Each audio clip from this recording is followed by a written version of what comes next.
Ya, yang kedua, dia mau wasol tapi tidak melihat rambu-rambunya. Dong aja. Nah, itu nggak boleh. Dulu kan kita belum tahu ya. Itu nggak apa-apa. Kalau sekarang udah tahu. Siapa yang mantrawi di sini?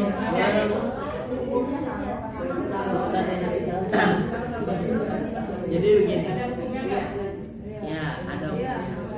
Jadi begini.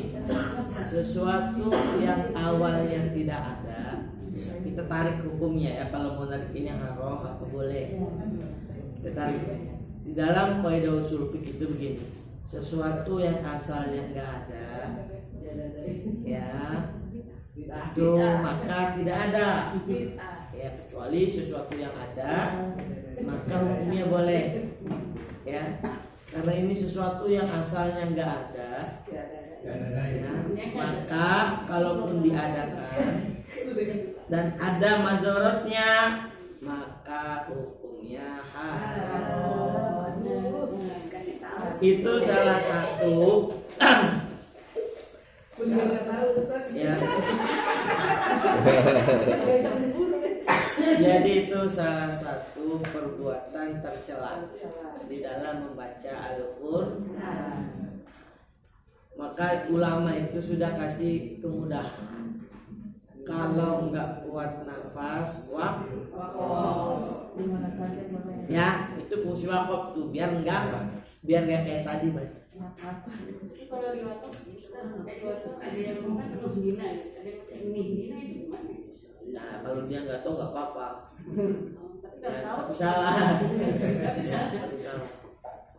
Nah, kalau lagi belajar, selama masih belajar kita nggak apa-apa. Nah, untuk perkara yang tadi itu termasuk perkara yang sangat ringan, ya, dan sering dilakukan. Ya, maka kalau ada orang yang baca begitu, nasihatin, jangan dibilang salah tuh. Ustaz, udah tuh bingung mas. Hah? Kalau orang kebetulan. Emang kita masih muda-muda.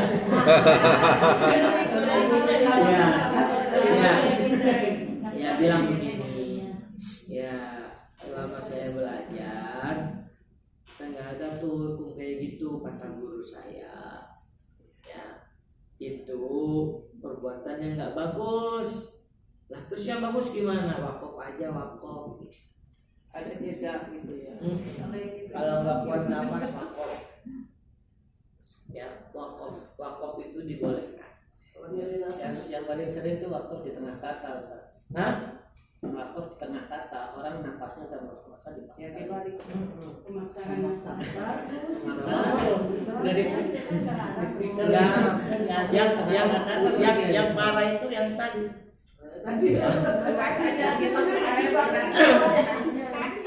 Ar-Rahmanir Rahim, Malik Yaumiddin, Iyyaka na'budu wa iyyaka nasta'in. Ihdinas siratal. Sebenarnya niatnya wasol. Pak Ustaz, itu kan kalau misalnya kita sholat mengeraskan suara, tapi kalau sholat zuhur sama asar, itu kalau kita itu ada imam itu cepat banget gitu. Padahal kita waktu baca Al-Fatihah tadi itu kita walaupun dengan hati, tapi tatanya sama seperti Saya lurusin Pak ya. Ketika kita sholat, imam baca Fatihah, kita makmum kan, ya. Itu kita baca bukan di dalam hati ya. Ingat nih, ini ilmu lagi baru nih. Nih ya udah. Ini ilmu baru. Nanti dipraktekkan ketika sholat. Baca Fatihah itu di mulut. Nah, ya, namanya tempo bacaannya zam-zamah. Ya. Nih contohnya.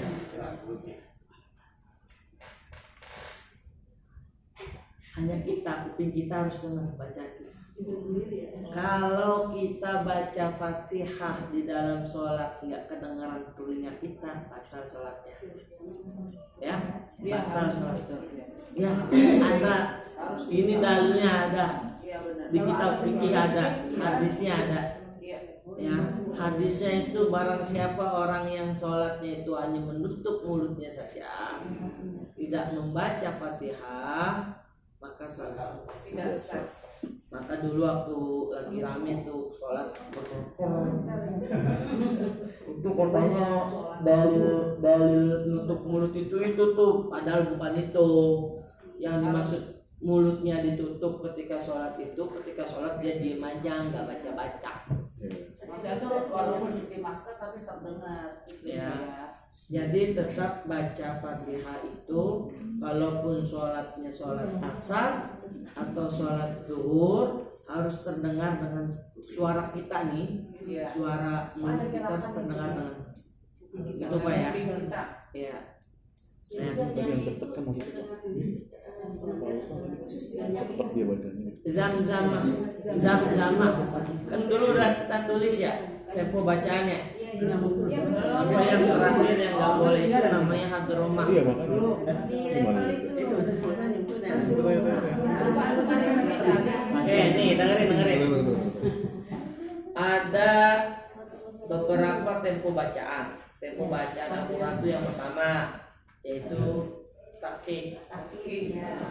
Tahqiq itu paling orang lagi belajar alhamdulillah atau orang lagi baca tilawah, itu metode bacaannya tahqiq, bukan metode bacaannya tempo bacanya setelah tahqiq ada namanya tartil.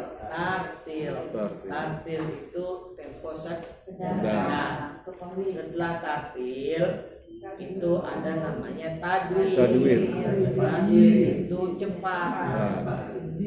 Tadwir itu cepat. Ya. Apa yang cepat? Sedang. Tadwir cepat. Hadar Sangat cepat. Ya. Memang begini, ulama ada yang membagi 3. Saya bagi semuanya nih dari kitab-kitab yang ada. Semuanya ada 6. Nah, ini makanya coba diperhatikan dulu. Nanti baru setelah itu kalau mau protes boleh. Nih. Yang pertama itu tahqiq. Setelah tahqiq itu tartil. Tahqiq itu pelan, ya. Tartil itu sedang. Kemudian tadwir itu cepat. Kemudian hadar itu sangat cepat. Ya, atau cepat sekali. Nah, yang kelima itu zamzamah. Zamzamah Super cepat. Zamzamah itu bacaan cepat yang tidak bisa didengar oleh orang lain, cuma kita yang dengar. Itu dalam sholat. Ya, bacaan dalam sholat itu bacaan yang cepat tapi tidak didengar oleh orang lain. Ya.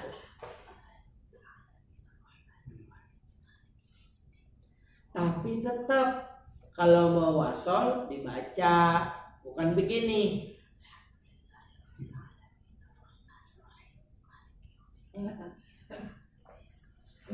Nggak ngambil nafas gitu, nggak boleh. Nah, itu yang saya maksudkan Pak Ustadz tadi. Iya. Kalau ada imam terlalu cepat, kalau kita berhenti, kita berhenti, itu ketinggalan rakaatnya. Nggak apa-apa Pak, kalau makmum ketinggalan lagi baca Fatihah, Fatihahnya nggak beres, ikut makmum ruku. Jangan kita baca selesai Fatihah, imam udah sujud kita baru selesai Fatihah, maka jamaah kita batal. Kenapa? Ketinggalan rukunnya. Kita ikutin rukunnya. Walaupun belum selesai. Enggak apa-apa. Itu udah ditanggung sama imam. Imam udah baca Fatihah. Walaupun imamnya cepet banget ya Pak Ustadz ya. Iya. Kita ikut aja, biarin aja gitu. Ikut aja. Baca wasal ya. Ya, itu ya. Kalau pom bensin kan gitu, pom bensin tuh. Pom bensin imamnya kan Kayak cepet gini, banget Pak kita Ustadz. naik bus. Nah itu. Busnya cepet banget, ngebut aja. Kita kan namanya penumpang ikut aja dong, masih kita loncat. Iya betul. Ya kan? Betul. Nanti ketika di depan ada yang hilang, Yang ditilang siapa? Supirnya. Kita ya? Enggak. Namanya Mak. Ya. Iya Pak Ustaz. Nah, lanjut. Ya seperti itu. Nah dulu nih satu lagi, biar gak kepotong yang tadi. Iya. Yang terakhir adalah tempo bacaan hadroma. Hadroma itu bacaan yang sangat cepat. Dan ini nggak boleh dilakukan baik dalam sholat ataupun dalam baca Al-Quran biasa. Contoh, Bismillahirrahmanirrahim. Itu nggak boleh. Itu nggak boleh. Oh, itu yang ada Oke. tarawih berapa? Kita bahas. Masjid ya? Tarawih. Kita bahas. Itu sholatnya sah nggak? Pak Ustaz, Sholatnya sah nggak? Nggak sah Fatihahnya.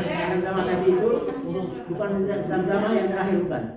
Bukan. Zam-zama bukan terakhir. Hadroma yang terakhir. Yang terakhir. Seperti Nah, ya tadi nih pertanyaan Bapak yang sholat sunnah begitu sah apa enggak? Sholat tarawih. Sholat tarawih Pak ya? Sah. tapi Fatihahnya Karena Gini. boleh. Di dalam sholat sunnah ya ulama mengatakan kalau kita sholatnya sholat sunnah maka rukunnya jadi sunnah. Oh. Berarti sah aja ya. Gitu. Ya. Ya dong. Nggak dapat pahala sunnahnya. Buat apa sholat sunnah nggak dapat pahala sunnah? Iya. Iya kan? Begitu.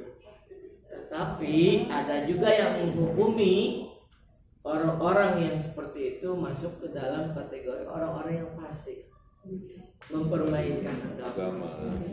Contoh tadi mana bacaan? Kalau Imam Syafi'i Pak Ustaz itu sampai satu malam itu berkali-kali khatam itu masuk hadromah itu. Enggak. Enggak dong. Dipakai apa sih? Imam Syafi'i itu kelasnya bukan kelas kita. Ya, maaf ya. Ini kalau kita bahas namanya ilmu metafisika. Ada ilmu melipat waktu. Orang yang kalau sudah bisa ilmu metafisika itu bisa ada di mana-mana. Ya, dalam satu waktu dia ada 7. Kalau orang bilang orang-orang apa namanya? Apa sih namanya? Kalau orang Jawa bilang tuh rogo sukmo apa? Dia bisa memecah dirinya menjadi beberapa orang. Padahal orang-orangnya itu aja. Kelas-kelas waliullah yang sudah kedekatannya sama Allah dengan izin Allah yang bisa seperti itu. Tapi Pak, itu Presiden Soekarno waktu sholat itu kan dia mau ditembak, tapi yang Ya itu bisa saja. Tapi kita bisa nggak dalam satu hari itu hatam 12 kali? Saya bisa.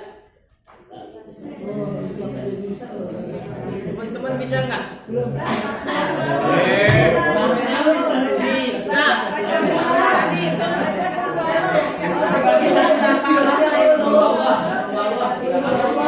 Baca Al-Ikhlas 3 kali.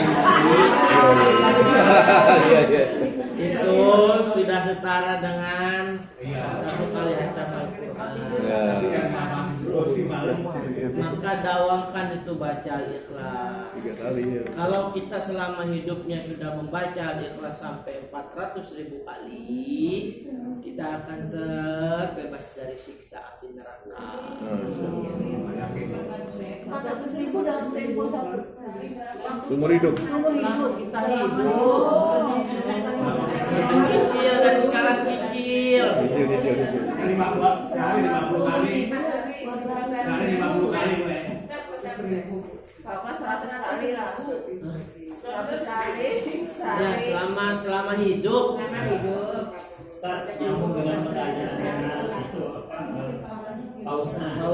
Ya. Yang bacaan tidak diucapkan kan kadang-kadang lebih cepat ya Al-Fatihahnya itu. Kita akan membandingin nih kalau sholat Isya, Maghrib atau ya Isya dan Maghrib lah. Begitu dia yang jahat, itu kan baca Al-Fatihahnya panjang kan. Kita bisa ukur lah. Dia baca Al-Fatihah, tidak baca Al-Fatihah juga sama gitu. Tapi begitu yang rakaat ketiga dan keempat, biasanya lebih cepat tuh dia Al-Fatihah. Imamnya. Si imamnya. Ya, kita ikutin aja Pak imamnya Pak. Walaupun kita belum selesai. Kalau tidak selesai. Iya. Kalau kita ketinggalan rukunnya, silakan tanya yang ahli fikih, pasti jawabannya sama. Kadang-kadang kayaknya nggak Iya, kalau kitanya dalam hati kita berontak ya, ya pasti sama, saya juga. Cuma kita harus mengikuti imam. jadi terus gitu aja. Imamnya boleh ditegur nggak boleh, tapi jangan di masjid. Di luar aja kopi. Ini akan ditegur kan harus dengan yang baik. Kalau lagi masih di dalam masjid, ya beliau masih jadi imam kita. Di luar kan jadi teman kita. Ya kalau masih di dalam masjid, apalagi masih dalam lingkaran waktu sholat itu masih. Kalau Ustaz, kalau misalnya kita nanggung kan dihabisin gitu, itu gimana? Terus ketinggalan rukunnya, ketinggalan sujudnya, ketinggalan rukunya ya, rukunya ketinggalan, tapi dia bangun kita baru ruku. Bukan, jadi pas dia ruku kan kita pas sedikit lagi. Jadi gini, nanggung gitu. ya kata ulama itu begini, ya kalau ketinggalan bacaan itu nggak apa-apa. Kenapa? Karena kalau bacaan bisa disusul. Makanya ada takbiratul ihram, ya baca Allahu Akbar kabira alhamdulillahi kabira itu untuk menyempurnakan nanti bacaan-bacaan kita yang kurang. Makanya itu dibaca di awal. Tar dulu satu-satu dulu. Biar enak. Kalau bacanya Allah baik, Boleh itu. Ya, kalau mamanya pakai itu boleh. Nah, terus begini. Terus kenapa kalau misalkan ketinggalan gerakan harus dikejar, ya? Karena kalau sudah ketinggalan satu gerakan, itu gerakan yang satu lagi justru ketinggalan lagi. Ya, itu nggak boleh. Tapi kalau nggak tahu kan nggak apa-apa ya. Iya. Tapi sekarang udah tahu. Sekarang udah tahu nggak bisa. pikirnya kan udah tahu. masalahnya Fatihah penting, jadinya habisin dulu gitu. Walaupun ketinggalan misalnya tinggal 2 ayat lagi di terakhir gitu. Iya. Tetap harus ikut langsung. Imam aja bu. Iya.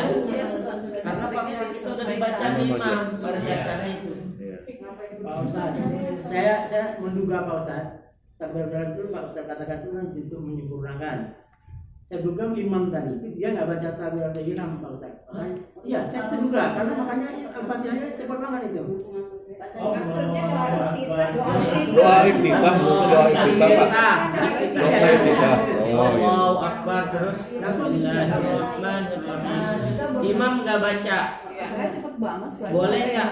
Boleh. Udah tadi nggak Sunnah itu. Sunnah. Sunnah. Iya. Bisa asar zuhur. Saya udah coba itu. Wah ini nggak baca. Ya dihitung lah ya, gitu lah. Ya, Boleh. kita Tapi ketika kita sholatnya zuhur, dengerin ya. Sholat zuhur, sholat isya kita harus husnudzon sama imamnya. Mau dia fase, mau enggak, bahkan maaf, kalaupun itu imamnya gila, kita ngikut aja. Jalannya benar, gerakannya benar semuanya, kita ikut aja. Itu enggak masalah, sah sholatnya. Ya. Gerakannya benar, walaupun nanti bacanya kok cepet banget. Dan itu harus. Karena memang sholat zuhur, sholat asar, ya itu kelebihannya. Sholat asar tuh lebih cepat ya sepertinya. Ya karena bacanya pakai tadi itu sama-sama tadi. Kalau kita lagi jahat kan nggak bisa. Lagi baca jahat pakai metode sama-sama nggak bisa. Kalau misalnya ya Itu nggak kalau nggak boleh. Kalau kita misalnya mata-mata lihat imam awal itu udah tahun batal ya. lupa, tapi udah berdiri, terus baru diingatnya pas udah berdiri terus duduk lagi. Sholat lagi. Boleh nggak? Nggak boleh. Oh, boleh. Jadi gimana tuh? Gini. Baiknya gimana Pak Ustaz? Ini juga saya tahu belum lama ini ya. Iya.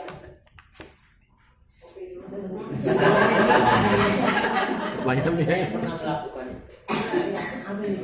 Gimana ini pertanyaannya? Kalau kita sholat, Allahu Akbar, pas sujud,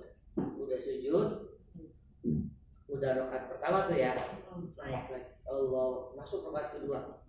Pas habis rakaat kedua, ya harusnya tahiyat, dia lupa diri.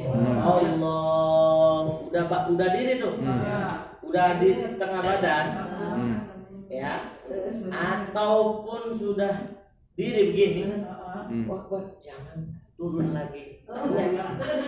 Itu namanya gerakan membatalkan sholat. Jadi langsung gimana dong? Lanjut sholatnya. Kan nanti disuruh sholat sujud sahwi. Kalau misalnya dibalas di rakaat ketiga, bisa. Jadi 5 rakaat plus sujud sahwi, nggak apa-apa. Tetap ikut imam ya Pak Ustadz. Iya. Ada lagi.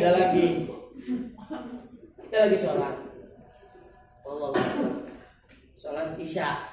Ini pasti bukan saya doang, teman-teman juga pasti sering lupa. Ya, gini.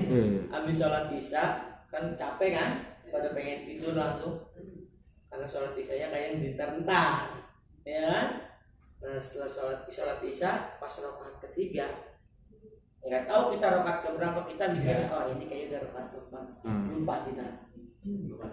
Lupa kan? Iya. Lupa. Nah, ada 2 jalannya. Yang pertama, al-yaqinu la yuzalu bisyak.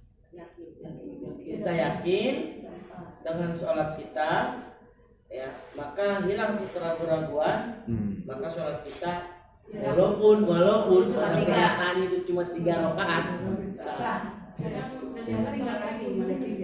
Kalau misalnya ditambah, Nah, kalau kita ragu, tambah 1 rakaat dibarengi sujud sahwi. Sujud sahwi itu hanya sekali atau 2 kali? 2 kali. Biasanya itu tetap 1 kali. Pak Ustadz,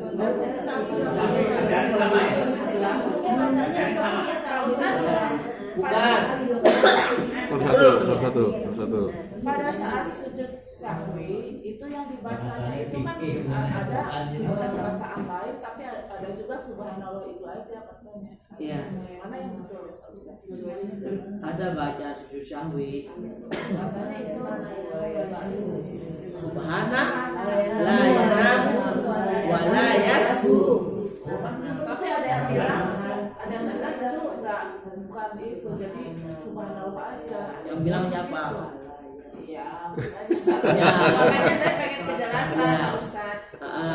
Jadi bacanya itu Subhana la yanamu wa la yasbu. Nah itu kan duduk bisa pas duduk itu baca apa? Udah baca, langsung ini lagi. Iya. Boleh baca duduk apa doa di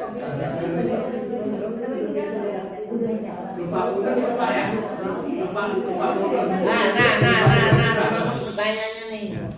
Lupa kunut.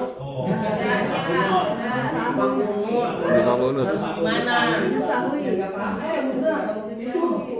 Kalau lupa kunut yang bermadhab Imam Syafi'i, ingat nih. Garis bawahi dulu, madhabnya dulu siapa? Yang madhabnya Imam Syafi'i wajib sujud sahwi. Tapi kadang-kadang itu Pak Ustadz pakai kunut, kadang-kadang tapi ya udah kan itu hanya sunnah, jadi Sunnah buat madhab lain, buat madhab Imam Syafi'i itu wajib masuk ke dalam rukun. Kalau Muhammadiyah tidak apa-apa. Tidak apa-apa. Muhammadiyah juga ada yang Syafi'i, yang kunut. Justru nih Kiai Ahmad Dahlan itu belajar di Mekah sama dengan Imam Asy'ari sama. Justru senioran ya apanya Kiai Ahmad Dahlan. Kiai Ahmad Dahlan bawa ke sini. Dibawa ke Jogja nih, ke sini ke Jawa ya. Kunut. Pulang kunut. Ya namanya maaf, bukan menjustifikasi. Namanya orang Jawa ya. Biasanya kalau doa pengennya banyak. doa kunutnya ditambah pakai bahasa Jawa. Itu yang dikhawatirkan. Akhirnya apa? Ya madalan pakai yang enggak pakai kunut. Dan dalilnya ada, dua-duanya ada. Kita mau ikutnya yang mana? Ada yang Ya. bilang bintang. Ya yang bilang bid'ah ya silahkan. Kita ini aja jangan banyak. Pusing. Itu masalah furu'nya. Iya. Tapi kita harus ikutin yang mana, jangan dicampur-campur. Iya. Ya, es teh enak nggak enak? Ya, es kopior enak, enak. Es buah enak nggak? Enak. Jus enak, kopi enak, campur aja. Makan kan? Rasanya apa tuh? Begitu juga dengan ibadah, jangan dicampur-campur. Tambah satu lagi Ustaz. Kalau kita sholat pas akhir sholat tuh kan ada sujud yang lama itu. Kadang-kadang kalau imamnya sujud lama, makmum ikut lama lah. Tapi Pada rakaat. kadang-kadang ada juga yang imamnya sholat Sudah selesai. sudah selesai dari sujud akhir, tapi si makmum masih ada aja, masih ada. Nggak apa-apa. Dia berdoa kali Pak ya. Sujud sambil berdoa. Nggak apa-apa.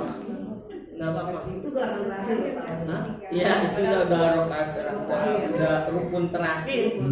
Setelah itu tinggal salam, ya kan? Jangan, tapi batasnya salam ya. Kalau Iya. sampai salam dia masih sujud aja, Tinggal. bangunin. Tidur berarti. Berarti dia nggak dapat bacaan. Berarti dia ketiduran. Atau almarhum ya. Ya, Tanya terakhir karena iya, itu kekurangannya. Pak Ustadz, kalau misalnya pada sujud akhir diramakan itu kan kita berdoa itu dalam hati. Itu katanya tidak boleh pakai bahasa kita sendiri, harus pakai bahasa Arab. Pakai bahasa Arab. Terus Kan kadang-kadang kita baca dengan bahasa kita sendiri tapi dalam hati. iya. Itu boleh kan? Ada yang bilang nggak boleh, harus bahasa Arab. Nah, itu ada yang bilang itu siapa? Kalau sederhana, masalah pada hati masih bisa Kalau dalam Ya, Hati boleh.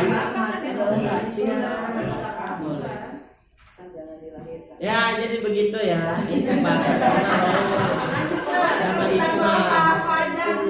Besok saya buka-buka kitab fikih dulu ya. Tapi enggak, emang penting fikih, apalagi fikih ibadah. Ya. Jadi kita memang harus hati-hati. Hati-hati yang pertama dalam ibadah. Bacaan harus betul, terutama Fatihah. Tapi kita juga harus punya dasar ilmu fikih, minimal belajar. Kalau mazhab Imam Syafi'i itu fikihnya ada, kitabnya ada Fathul Qorib, ada Safinatun Najah. Ya, itu matan-matannya itu tipis. Ya bahkan sudah ada bahasa Indonesianya, itu bisa dibaca-baca. kalau campur-campur mazhab boleh nggak Ustaz? Hah? Campur mazhab boleh nggak? Iya. Kita suka makan saja. Ya, itu yang tadi saya bilang. Kopi apa ya? Kopi apa? Balik. Kalau dirasakan enak ya lanjut. Nah, kita coba-coba dulu ya. Jangan begini. Kita wudhunya pakai Imam Hambali, sholatnya pakai Syafi'i. Ya, ini keliru. Nah, karena itu dia Ustaz, maksudnya kita harus Ya, karena itu jangan. Ya. Kalau kita Itu biasa Syafi'i ya wudhunya Syafi'i. aja. Kecuali misal ada sebuah darurah, misal kita lagi sholat di Masjidil Haram, mau nggak mau kan kita harus keluar mazhab. Ya kita gunakan mazhab di sana sebagai darurah. Ada juga jadi pendapat yang mengatakan nggak apa-apa tetap pakai Syafi'i, tapi pakai dalil darurah. Maka di sana kalaupun kita udah wudhu boleh persentuhan sama istri kita, ya itu boleh. Nah atau kita pakai yang keluar mazhab dulu sementara untuk ketika di sana kita yang mazhab yang di sana. itu boleh. Dan ini orang Indonesia lagi sholat di sana, sholatnya imamnya enggak kunut, dia kunut sendiri. dia baca kencang-kencang maksudnya. Ya, kalau imam kita nih lagi sholat, ya, imam kita nggak kunut, kitanya kunut, biasa kunut. Imamnya nggak kunut, kita harus Ikut imam. ikutin imam. Ikut imam. Ya, yang ini mah imam yang nggak kunut, Kita kunut. dia udah sujud kita, maafin apa ini. Kebalikannya juga begitu ya Pak Ustadz ya. Hah? Kalau misalnya imamnya kunut, kita nggak kunut, kita tetap ikut kunut ikut imam kan? Bagusnya begitu. Begitu ya? Tapi kalau imamnya kunut, kita nggak ikut kunut, nggak apa-apa, diem aja tapi hormatin. Oh. Itu loh maksudnya. Ya, seperti itu. Ya. Tapi harus sujud satu. Ikut imam. Enggak. Enggak usah. Dan kita lagi ikut makmum. Ikut imam. Imam udah ikut ya. Makmum lupa, makmum sujud imam lupa, imam ikut imam sujud sahwi. Makmum ikut sujud sahwi enggak? Ikut. Pokoknya namanya makmum mah ikut imam. Imam kentut jangan ikut. Itu doang yang ya. dikhawatirkan. Imam kentut sholat jalan. Ya, imam kentut ganti imamnya. Gantiin. Maju yang belakang. Ya, gimana caranya?